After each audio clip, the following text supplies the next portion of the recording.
Update po tayo sa lagay ng panahon. Kausapin po natin si Pag-asa Assistant Weather Services Chief Chris Perez. Magandang umaga at welcome po sa Balitang Hali.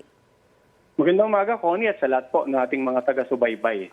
Saan sa mga lugar na posibleng magpatuloy pa yung mga pag-ulan na dulot po ng habagat?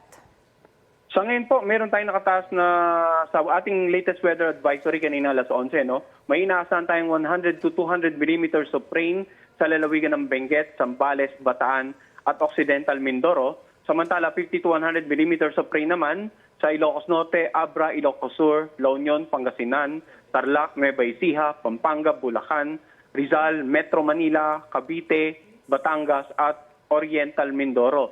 So ito pong mga lugar na binanggit natin, no, uulanin ng from 50 to 200 millimeters of rain. Nandiyan pa rin yung banta ng mga pagbaha, lalo na sa low-lying areas, pagtaas ng mga level ng tubig sa ilog at pagguho ng lupa sa mga areas na malapit po sa paanan ng bundok. Maging alerto po yung mga kababayan natin. Makakaasa na ba tayo bukas ng mas maganda hong panahon o kaya sa mga susunod na araw, particular na dito sa Metro Manila?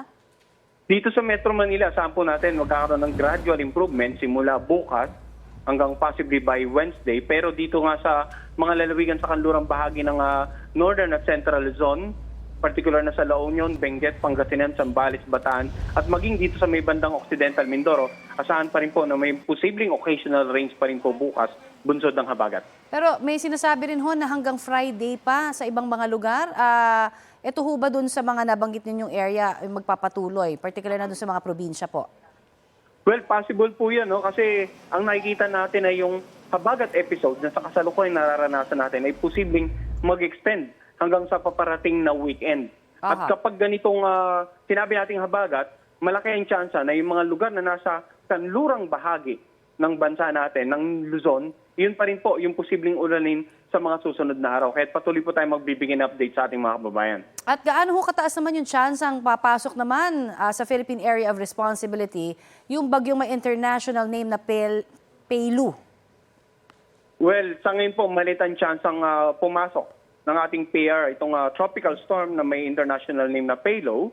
Ang inaasahan po ito kikilos pa silangan, palayo pa ng ating area of responsibility. Ganun pa man, continuous monitoring din po tayo sa nabanggit na sama ng panahon. So si Peilu po naman ay may connection din sa habagat natin? Hinahatak din po ba niya ito? Yung current habagat po natin ay ito pa rin pong nagdaang bagyong si Maymay na nasa labas na nga ng ating PR ang sa kasalukuyang nag-impluwensya. Pero sa mga susunod na araw, we're not ruling out the possibility na posibleng may mabuong panibagong low pressure at possibly pwedeng mag-isang bagyo either inside the par or outside the par na magpapaybayo uli ng habagat hanggang sa darating na weekend nga po. Maraming salamat po sa inyong update sa amin.